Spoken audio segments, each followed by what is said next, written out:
listening to the AFTERBUZZ TV network. Now, the largest new media platform on the web and your #1 source for after-show entertainment. Very good, Dean Johnson.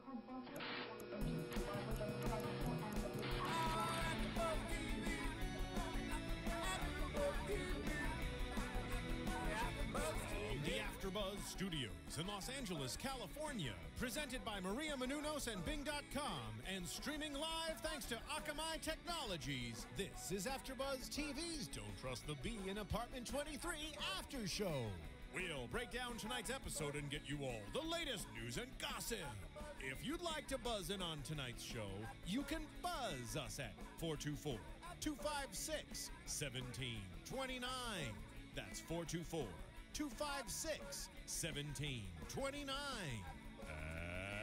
And now, another post-game wrap-up show for your favorite TV show. It's AFTERBUZZ TV's Don't Trust the Bee in Apartment 23 After Show.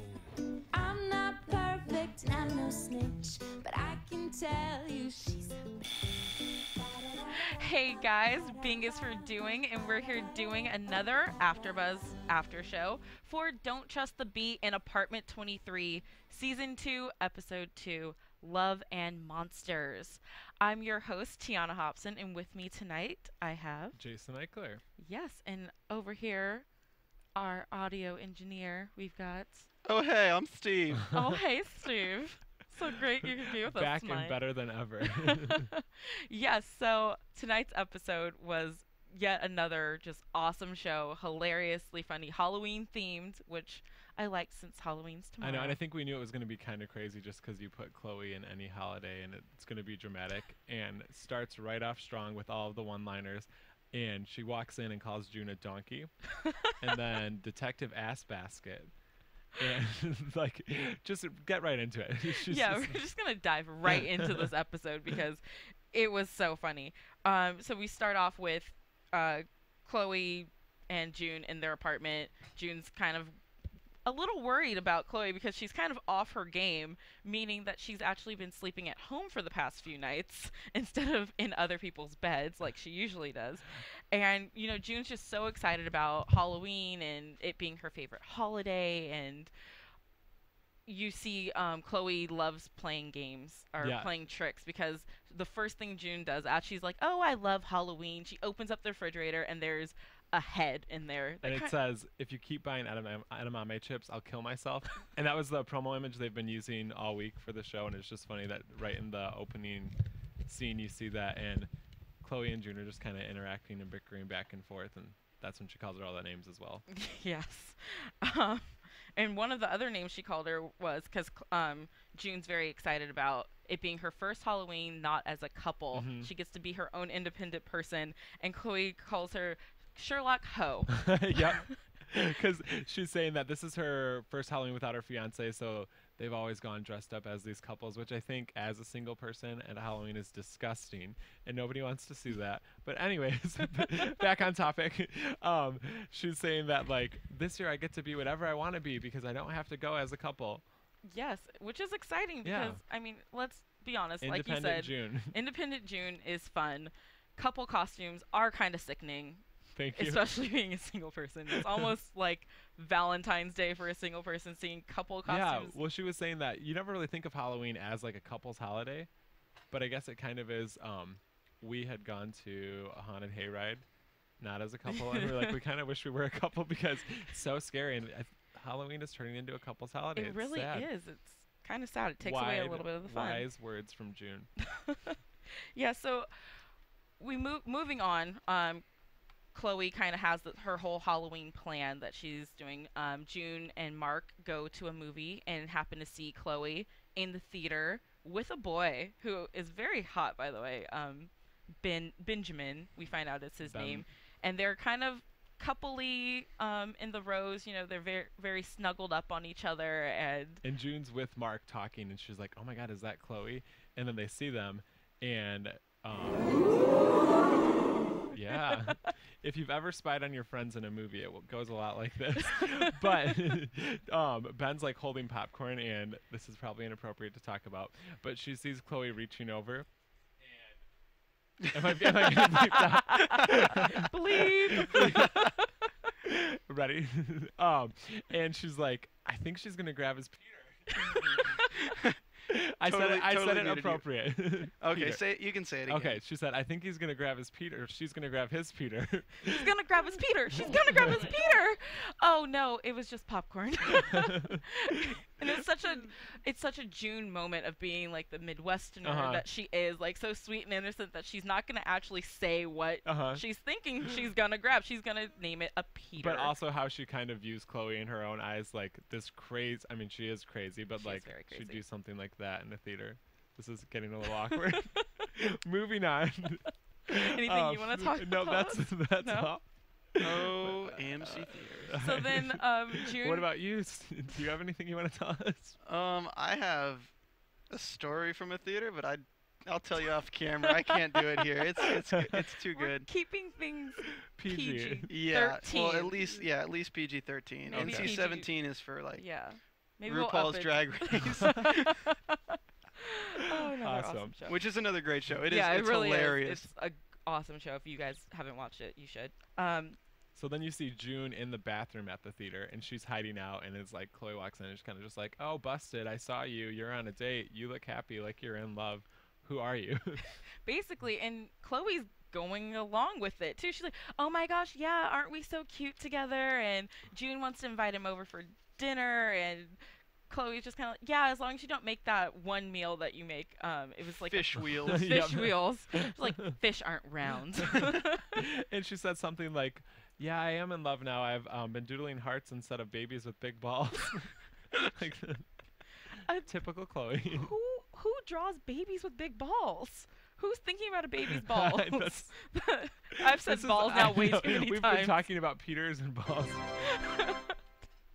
What a great episode. Exactly. Back on topic. Back on topic.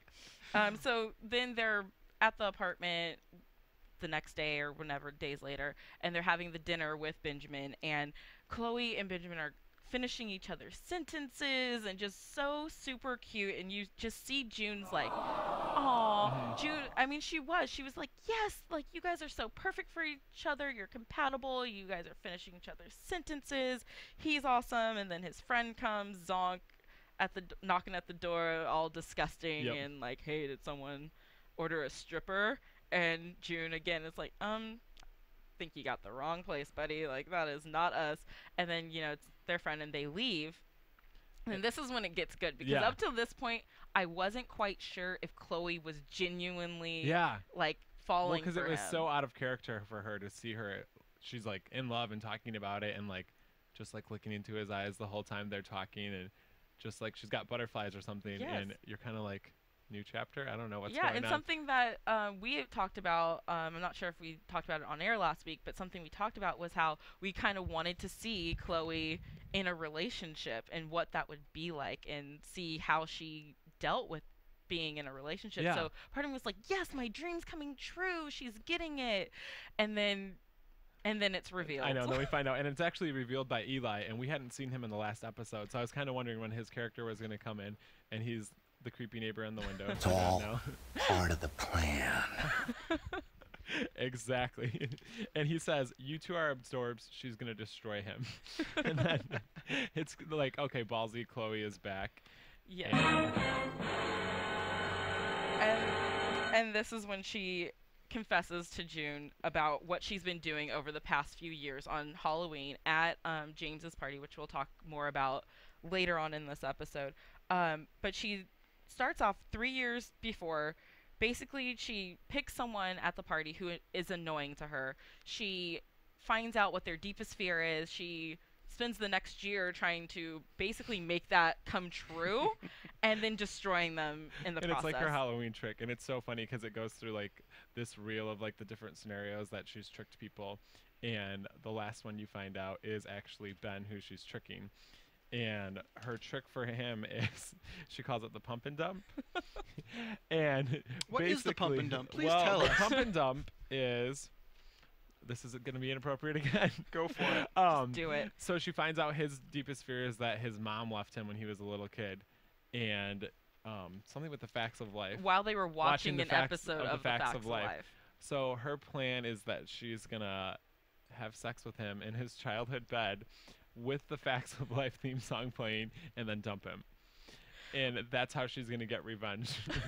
For someone who's done absolutely nothing to her. And I think the greatest part about what her plans are for Halloween with this whole scenario is that Halloween, you're used to people playing tricks where, like, they jump out of a closet and scare you. No, she's going psychological warfare on you. And, like she's messing you up for life. She's taking a year to plan all of these tricks. Like, it's not just like the day of. Yeah. It's like, oh, I saw you last year. I'm going to remember this. Just a few of the people who she's screwed with in the past.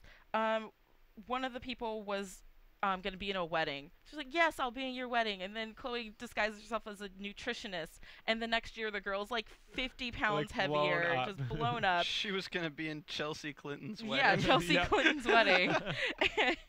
It's like, oh, that's so I sad. was your nutritionist. Yeah. And then the first guy she got, he had a problem with, he wanted to stop smoking. Oh, yeah. And instead she disguises herself as a hypnotist and makes him touch himself inappropriately every time he hears his name. So anytime someone says his name, like, hey, Jason, all of a sudden he's got the urge to go touch himself in his netherland I don't know why you had regions. to say my name there. It was Victor. Yeah. Victor. Well, Jason. No, nothing happening. Nothing. I'm good. Oh, all right. I'm Dang. clean. He's got to work on my hypnotizing. I know. Halloween's not till tomorrow. Tomorrow. See what happens. Yeah, so throughout the scheme, you kind of see Chloe in a different light where you could tell, she's maybe starting to develop feelings for this guy. But it ends up with them at James's party. They leave early, and they end up back at his childhood home in his bedroom. Where she does the pump and dump. Where she's all ready to do, yes. She's like, yes, I'm going to get this pump and dump started. It's like a kid's bed, like a kid's bedroom, like it really just was. So over the top. And she puts her iPod on and shuffle and mysteriously goes to the Facts of Life theme song. And he's like, how did you know this? And she's like, oh, it was just random. Don't know how that happened. Yeah, my Pandora just randomly started with the Facts of Life theme song. Happens all the time, right? Put it on Rihanna and Facts of Life comes up. Yeah. It just happens. I know, what? What? Pandora, you're so weird. So then, right when she's about to go for it, she goes in for the kiss, and then she's like, oh, I can't do this. Like, you're too nice of a guy. She reveals her whole plan to him of what she was planning to do, and then she's just like, I cannot do this. I know. It's like, Chloe, what are you thinking? I know, girl? and then for a second you're like, who is this person? She's supposed to be this crazy bitch. And she's like caught up in her own trick, and she's like, this is just really mean. And then you find out that Ben's actually been tricking her the whole time, and he's forced her to take part in a chick flick, which is her biggest fear, is being in a chick flick. And so now she's acting out a chick flick because it's like a two-way thing, kind of like How to Lose a Guy in 10 Days or something like that, where they're both trying to go at each other. Trying to do it at the same time. What was that song they played? It was from what movie? Oh, from Love Actually. Love Actually. Yes. Oh, you watch it, huh? No, but I'm going to totally find this song for you. Oh, okay. Thank awesome. you. So, being a lover of romantic comedies myself, my biggest dream is for someone to have me act out a romantic comedy in real life, whereas Chloe is like fearing it to death. But, he reveals that, when he was giving his most revealing things, they were doing like a carriage ride through Central Park. They were having a playful snowball fight. Who doesn't want these things as a girl? And I think that's when you find out, like, oh, he's actually perfect for her. Like, he can screw with her just as much as she can screw with him, and it is beautiful, just like the song that's playing. I want to go running through the airport right now to stop. Find love. Find love. Give me love. Which is exactly what, after a lot of convincing, well, not really a lot of convincing, it takes a drunk, hungover Bumblebee to convince Chloe that she actually does need to go to the airport to stop him from going off to shoot his new movie in New Zealand. And she tells her the only way that you can get through a romantic comedy is to live it.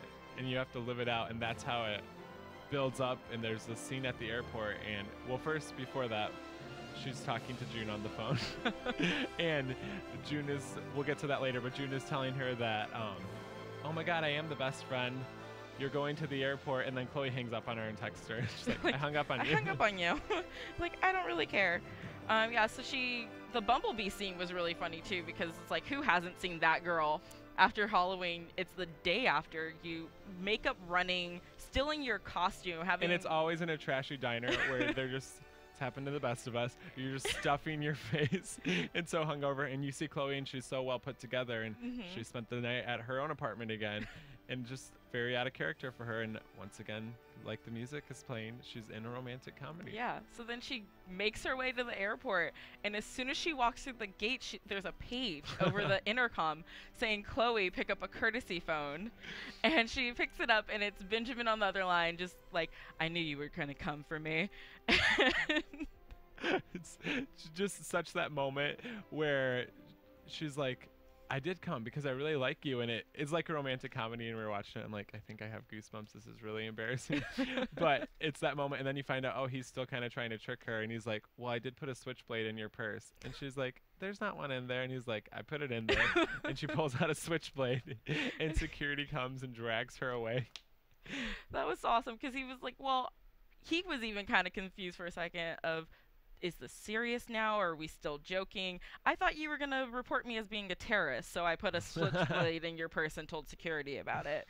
And it was, you know, you see her actually confessing. I've never seen anyone challenge me back before, and you can tell she kind of likes the challenge of being challenged by someone. It's finally someone on equal level. That's what I was going to say. Her. She finally found somebody that is the same amount of crazy.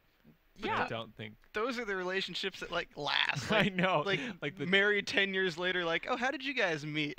Oh, well, we kind of like set each other up at the airport with a switchblade. I played a switchblade in her purse, and it was love. It's a great story to tell your kids one day. Yeah, maybe they'll have the fortune of setting someone up with a switchblade in the airport one day. Kids, this is how you find true love right here. Sabotage everybody. Okay, and hands down, one of my favorite lines one-liner of the episode. As Chloe's being escorted out by security, there's a African-American lady escorting her out, and Chloe and Benjamin are saying, this isn't the end of our story. And she's like, the sequel's never as good as the original. That's what the security guard says. Yeah. And Chloe turns to her and says, mind your own weave wax, lady. It was so funny. I don't know. I just felt like that line was so perfect, and I almost missed it because I thought she said beeswax. Yeah, I did too. If we hadn't had the subtitles on at the bottom, I think it would have gone over my head. But as soon as it clicked, that like 2 seconds later, I was like, oh my gosh, that was genius to sort of say in a semi-racist way. That's kind of what the show does. It's very racist and not politically correct at all. But there's so many one-liners that you almost have to watch it more than once to go. I rewatched last week's episode again, and you go back, and there's so many one-liners that you miss just seeing it once. And so that's the great thing about the show, is that you can watch it over and over. We have a little button that does this. Brown people news. I just a real button? Did we have one for white people news? Brown people edition. No, we don't. Brown people news, brown people edition. You know what? That's all right, because brown brings the crown. Whoa. I don't even know what that means. Sassafras. No idea what that means. I thought it was good. Thank you. And speaking of brown, if you happen to be watching us, if you go into iTunes after saying speaking of brown, I am. I don't know how I'm gonna pull it together, but I'm gonna do it. Speaking of brown, if you're watching us on YouTube, please subscribe. Also, iTunes, you can find us at search us for under AfterBuzz. You can find our podcast there, Apartment 23. Tell a friend, tell your mom, tell your dad, tell everyone. Go on there, subscribe, like, comment, give us your feedback, let us know what you like, what you don't like, what we're doing good and what we're not doing so good. But just be nice in your comments and give us 5 stars all the time. Being in top 10's awesome. Yeah. Yes. We got to keep you guys there. Yes, we were in the top 10 for the whole week last week, so let's keep up the good work. Vote, vote, vote.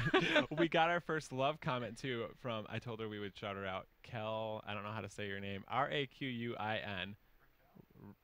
I think those are Racken? It was like Racken. It was like Cal Racken. Anyway, thanks for your kind words. Yeah, thank you for your kind words. We like them. We do read all the comments, and we do try to get back to as many people as well, so just keep that up, guys. We appreciate it. Back into the episode, one of the major points of this, too, was this positivity party that James was having instead of a Halloween party, because he has this deep-rooted fear of Halloween. Because he hates to be scared because, and this was a quote, "I hate being scared. I hate it. It's worse than applause for other people." And you just go back into that mode of James being this extravagant star who kind of all big-headed. about James. It's all about James. And the invitation even for his party was this crazy, weird, Was it almost like a cat? I think it was a cat. I think it was. It reminded me of like a Japanese anime type of thing, like in season 1 when he did the commercial for the for that drink or whatever it was, and he in the middle of he's like, "What's going on? What's even happening?" His invitation reminded me of that. Yeah, and it's like this cat running through rainbows, and then it ends up in like a sundae. Yeah. And then it says, "Who needs fear when we have love?" Yeah, but it's always, it's all happiness, and I get it. And Everything about the invitation exuded happy. And June's character is kind of like, what does this have to do with Halloween? When she sees Absolutely it? Absolutely nothing. He's just really scared of it. Yeah, his dad, as a child, made him watch Halloween on Christmas, so he kind of ruined 2 holidays with one. I like that line, too. I was like, wow, Dad. Really, Halloween and Christmas all in one blow. You ruined both holidays for poor James. It scarred him for life. Scarred him for life. And at James's party, he's dressed up as a angel, and Luther is his cherub with his little harp and everything. And they're so cute together. And then Mark is dressed up as Satan. And so you see Mark come in, and it's kind of like this James versus Mark. And there's been some tension in past episodes where James is at the coffee shop and has been introduced to Mark, and Mark's like, "We've met before." We've met before, and James just never remembers. And so now it's almost like this big confrontation where it's Satan versus the angel. Yeah, and neither one of them wants to back down. James doesn't want to even let him in to the party. And Luther is standing. Yeah, Luther. Perfect sound effect, because Luther's standing by. James doesn't want to let him in, and Luther has his taser. He's like, "Just give me the word, and I'll tase him." And another There's way. So much violence in the show this season. Chloe shoots everybody last episode, and now James has a taser. He has a taser. He's ready to use at any moment. But I think it's another example of how loyal Luther is to James. Whether or not James is fully reciprocating of that, it's still to be found out. He's a great personal assistant. Yes, he takes personal assistant-ting. Yes, I just said assistant-ting. I got it. To a whole nother level. Way to go, Luther. Way to go, Luther. Some of the other costumes that I wanted to point out in this part too is that June is dressed up as a lady hobbit. Yep. And it's to symbolize the journey of her journey of self-discovery. And while she was thinking about it, what does every girl want? A ring. And how fitting to be a Lord of the Rings character. And she comes in with like hair on her feet. And Chloe's like, "You have hair on your feet." She's like, "It's part of my journey. It's part of my journey." Which is just great, because it also screams a little bit desperate at the same time, because you're trying to discover yourself, but at the same time you're saying, what does every girl want? A ring. And every Halloween there's always somebody that takes their costume just a little too far. It's like you put way too much time in that, and that's totally June in this case. It is totally June. And later on we come back, and James and Mark are still sitting in the party in the living room. Ooh, I love this music. I know. It's beautiful. It's Lord of the Rings. And James and Mark are sitting there. They're sitting there like Frodo and Bill, like Frodo and Sam, having a stare off, and neither one of them is taking off their costume. James wants Mark to take his off. Mark wants James to confess why he really hates Halloween and what this deep-rooted fear is. Like, what's the real reason? Meanwhile, there's a sexy bunny in the background who both guys have missed out on hooking up with, because she's like, "Okay, I'm over it. Bye." She is the last girl standing. The last girl standing. You know what that means? She was the last one waiting for you to leave to have sex with me. Now she has to go home without having sex with me, and you ruined her life because she doesn't get to have sex with a star. James is just so awesome with how as a celebrity he thinks the world revolves around him. Like, that girl was only here because she wanted to sleep with Dawson. Not because of Mark. Yeah, she wanted to sleep with Dawson from Dawson's Creek. Like, that's the only reason and she in was the there. process of this kind of like stare off showdown, we find out that Mark is actually miserable in his relationship with Jennifer, and he says, "I hate my girlfriend." Which is sad, but I funny. do think, I cannot recall during season 1, correct me if I'm wrong, I don't think he ever used his girlfriend's name before. I was going to say that. I don't remember hearing that either. I've never heard the name, because I've always had a sneaky suspicion that he was making up the fact that he had a girlfriend Oh. because he actually really wanted to seem cooler in front of June because he wants to bone her. That's part of my prediction. Yeah, that's part of my prediction too. Okay. But we'll get to that later. But I I always thought he was making up his girlfriend, so to put a name to her kind Yeah. of helped me believe that maybe Maybe she is a real and he person, not a just hates blow-up her. doll or something like that. which has happened in the show before Yeah, too. Stranger things have Have happened. happened. So basically, their whole thing ends with Mark's big confession of, "I hate my girlfriend." Oh, snap! Oh snap! Maybe he has feelings for June, and that's why. But yeah. Did you want to add anything else to that? I just think it's funny that Mark, in the beginning of the episode, it's kind of like June's punching bag, and you just always see June venting at Mark, and then at the end, it's like he can't take it anymore. Like he needs to let things out, and so he can only take so much, and then he just kind of snaps and just goes off on this rant about how he's so unhappy with his life and. Yeah, blah, because blah, there was blah. even that scene with him and June when she's in the locker room kind of complaining. And she's like, yeah, I just don't understand how Chloe can be so happy with someone and so comfortable and blah, blah, blah, blah, blah. And meanwhile, she's like undressing in front of him. And he's just kind of like, whoa, what's happening? And then it's kind of clicking, whoa, dude, I'm totally in the friend zone right now because she's half naked in front of me, not and caring. you kind of see his eyes just watching, and then he Holy looks cow, really a sad. donut! Yes. Oh, that's funny. Sorry, that last clip just Put us over threw the edge. threw me off for a loop there. So, but I guess back to June is we see her character in the whole process of the episode as the supporting role in romantic comedies, and she gets called out on that at the end. But throughout the fact, she's more interested in Chloe's love life than her own. Yeah, and I think that's definitely the cliche of the best friend, the quirky friend as they referred to her as in the romantic comedy, because like I said, I live, breathe, and die romantic comedies, so I try to figure a way to filter my life into every movie that's like that. I know, and they like Joan Cusack character or Lisa Kudrow, like the same people that always play the best friend. And Benjamin's friend Zonk is the guy that they end up with, the Jonah Hills of Zach Galifianakis. Zach Galifianakis. Which is funny because when he came in, I'm like, he looks just like Zach Galifianakis, and then they call him out on it. Yeah, he did kind of look like Zach. In a really good way. Yeah, Zach is a funny guy, and If you're into that. Yeah, if you're into that. He did get an amazing one-liner at the end, though. That's true. Which one? I When missed it. he's When in he the flies down the... Oh, yeah. Okay. So Chloe, throughout this whole episode, has been ignoring every guy who's been hitting on her. She ignores Mark when she's undressing in front of him. She ignores at James's party. There's a hot fireman who, as she's walking in, is like, yes, you're a hobbit. And she says, yeah, it's my self-discovery. Drops the line about, every girl wants a ring. And he... It's her journey. Yeah, he's like, if you almost miss it. He says every guy wants that too, or something along the lines of that, but she's so focused on finding Chloe and stopping her that she misses that, so she completely ignores him. She's the supporting role. Yeah, she's the supporting role. She's ignoring Zonk, even though he's a gross, disgusting guy like who... she should be ignoring him. Yeah, like, thank you for staying away from a guy who comes up to your door and is like, did someone order a stripper? Hell to the no! I love that. These are getting really good.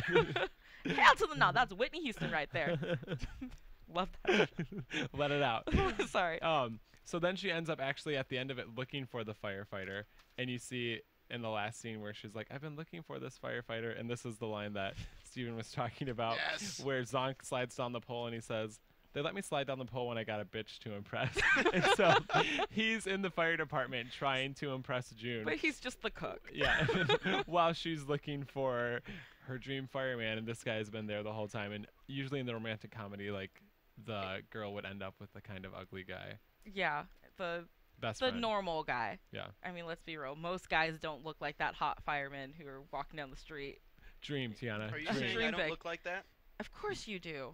I do look Yeah, I'm sure you got chiseled abs and everything. Speaking of abs, I love out of a boulder. Speaking of abs, let's see them. Speaking of abs, backtracking for a minute, Mark's devil costume, I love that he had the six-pack in the costume. Oh. I was like, I never realized that Satan had a six-pack, but okay. Satan is strong in this Satan case. is very strong and has a very chiseled area in his abdominal region. Yes, I got very scientific. You got that. But back to June and her supporting role. When she showed up at the firehouse, part of me got really excited. The romantic comedy person in me was like, yes, she found him. She's been to every fire station in New York, and New York has a lot of fire stations. That's one thing I know about New York. They have a lot of fire stations. And then here comes Zonk, and it was just kind of like, oh man, Womp womp. like womp womp. So I still have hope that maybe one day she will be able to track down that fireman. I don't know. I feel like she's gonna end up with Mark, personally. But we'll talk about that later. Yeah, we'll talk about that later. Would he even want to see her after? Hey, I'm a real fireman. Yeah, never forget. Bye. Yeah.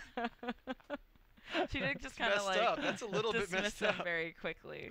But Zonk was funny. He was the He guy. added a lot. Yeah, I mean, and if we're going based on how romantic comedies usually go, he is the guy that most girls end up with because the cute guy screws them over in some way. Yeah, and he's more relatable. He's a real person. He has the same struggles as you, the chiseled abs and the hot guy. They just don't struggle like the rest of us. Do you have anything you want to talk about, Tiona? Nope, not at all. Let it out. There I go, just trying to live a romantic comedy, you know? He's nice. You can talk to him. You can fall asleep beside him. Sometimes that's all you need. Okay, so that pretty much wraps up the episode for us. Just want to let everyone know also that AfterBuzz TV, we have got a lot of shows on our fall lineup. We're doing over 50 episodes a week now. So if you want to check out all the other shows that we have, go to AfterBuzzTV.com. You can find us on YouTube. You can subscribe there. If there's a show that we're not doing that you want to see, let us know, and we would do our best to try it. But there's a lot of awesome shows that we're covering, so make sure you check them all out. All right. Yeah, okay, so let's move into a little bit of news and gossip. AfterBuzz TV News.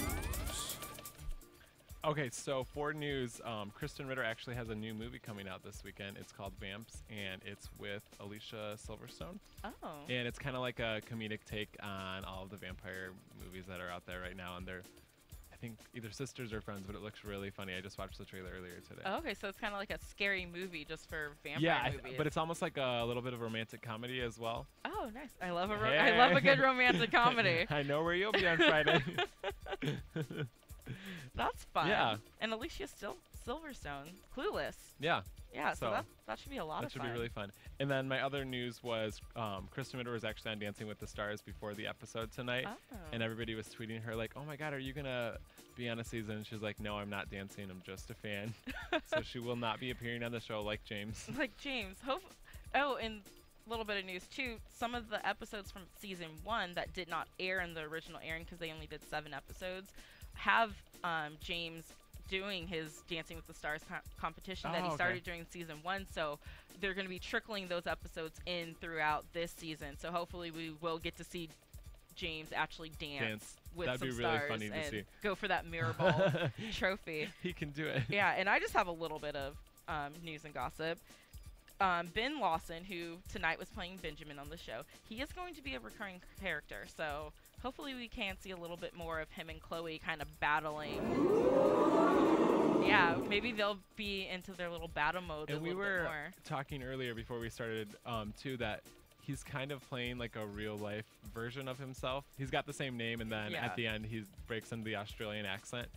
So he is we'll have to look Australian, into that to see to see if he does. I don't think he's supposed to be playing himself. Yeah, I don't think he's playing himself. A very similar version. Yeah, he's in the show. He's a director in real life. I think he just acts. Yeah. He's in No Strings Attached. Romantic comedy. Romantic comedy. So I know that movie. He also did a show for ABC, The Deep End or something. Yeah. It was The Doctors in the Woods, so that was hot.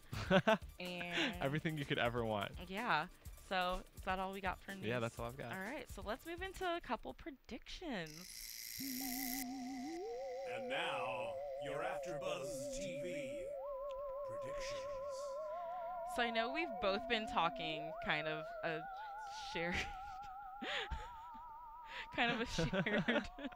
thing about how we think that Mark and June have sort of something There's something going on. And you notice it when they're in the locker room, I think is when it really clicked for me. Like, Oh, you're he's got slow. something for her. Oh, I guess so.